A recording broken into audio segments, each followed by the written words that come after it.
Monarch was first released on May 7th, 2021, and with this set, players were introduced to new mechanics, card types, and even 4 brand new heroes. With the newest heroes Prism, Chain, and even Bolton finding immediate success at the highest levels of play at the time. But as for the 4th and final hero from Monarch, what happened? Oh my god, bro. Oh, hell no, man. What the So in fuck, today's man? video, we're going to be investigating into why no one plays Levia, Shadowborn Abomination. So Levia being the second brute hero to be released, players knew that they could expect to see some large above rate attacks, but at the cost of RNG factors as a foundation for the Levia decks. But that isn't the only mechanic that she would inherit, since with Monarch came talents. So where Rhina is just a brute hero, Levia instead is a shadow brute hero, giving her access to a larger, more diverse card pool, as well as access to some unique mechanics. With the shadow talent's main identity being centered around playing cards from the banished zone, but at the cost of your cards having the blood debt effect. So theoretically,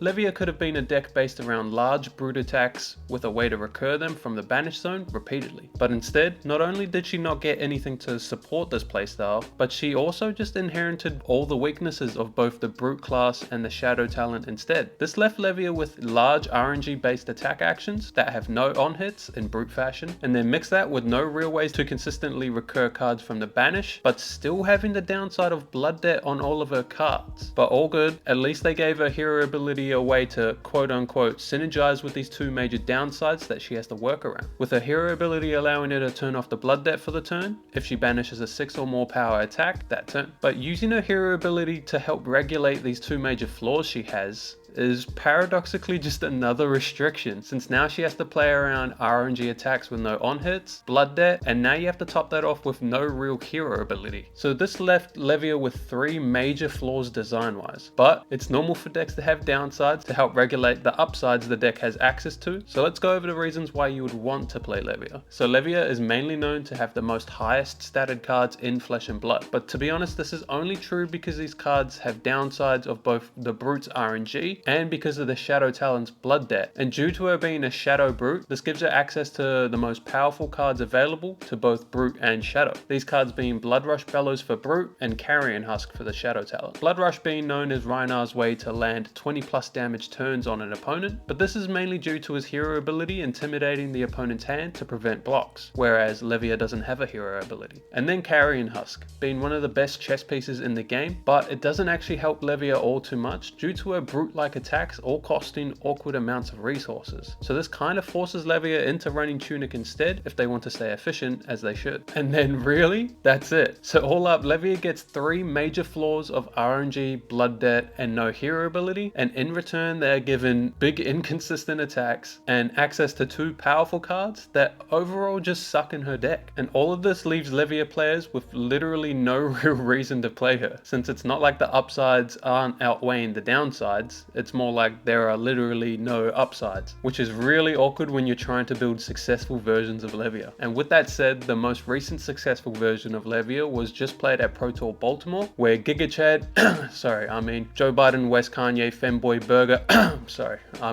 Alan piloted Levia to a 4-0 start in classic constructed part of the tournament. Although his deck was mainly built around completely discarding all of the shadow and brute cards, and instead swapping them in with powerful generics that inherently had less downsides, such as Art of War, Pummels, and Command and Conquers. And I must say, I believe this list was kind of ingenious as a deck, where Alan seemed to weaponize the unknowingness of opponents not actually knowing what's in the Levia deck, making it extremely hard for opponents to effectively play around cards like Pummel and Art of War, and Titanium Bauble. But I feel like that's a nice note to end the video on. What do you guys think of Levia? Tell us in the comments below, and I'll see you guys in the next video. Peace.